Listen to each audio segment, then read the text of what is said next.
தமிழ்நாடு அரசு ஒவ்வொரு குடும்பத்திடமும் கேட்கிறது, உங்க கனவை சொல்லுங்க. தமிழ்நாடு அரசின் வரலாற்று சிறப்புமிக்க முன்னெடுப்பு. சென்னை அண்ணா சாலையில் உள்ள காயிதே மில்லத் அரசு மகளிர் கலைக்கல்லூரியில் மாணவிகளுக்கு உலகம் உங்கள் கையில் திட்டத்தின் கீழ் மடிக்கணினிகளை துணை முதலமைச்சர் உதயநிதி ஸ்டாலின் வழங்கி வருகிறார். இது பற்றிய விவரங்களை முடிய செய்தியாளர் பாரி கார்த்திக்கிடம் கேட்கலாம். பாரி கார்த்திக், விவரங்கள்.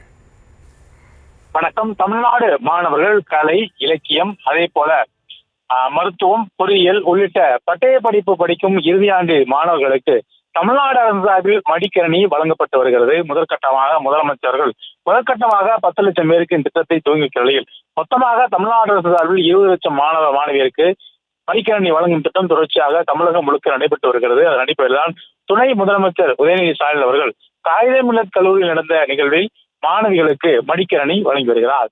மேலும் தொடர்ச்சியாக இந்த மடிக்கணினி அவர்களுடைய இறுதி ஆண்டிய ப்ராஜெக்டுக்கு மட்டுமல்லாமல் எதிர்கால வேலை வாய்ப்புக்கு பயன்படும் என்றும் தமிழ்நாடு அரசு சார்பில் அவர்களுக்கு அறிவுறுத்தப்பட்டிருக்கிறது. அதன் அடிப்படையிலே தமிழ்நாடு முழுக்க மடிக்கணினி நடைமுறைப்படுத்த நிலையில் தற்போது துணை முதலமைச்சர் அவர்கள் காயிதே மில்லத் கல்லூரியில் மாணவிகளுக்கு மடிக்கணினி வழங்குகிறார். தற்போதைய விவரங்களுக்கு நன்றி பாரி கார்த்திக். தமிழ்நாடு அரசு ஒவ்வொரு குடும்பத்திடமும் கேட்கிறது, உங்க கனவை சொல்லுங்க. தமிழ்நாடு அரசின் வரலாற்று சிறப்புமிக்க முன்னெடுப்பு.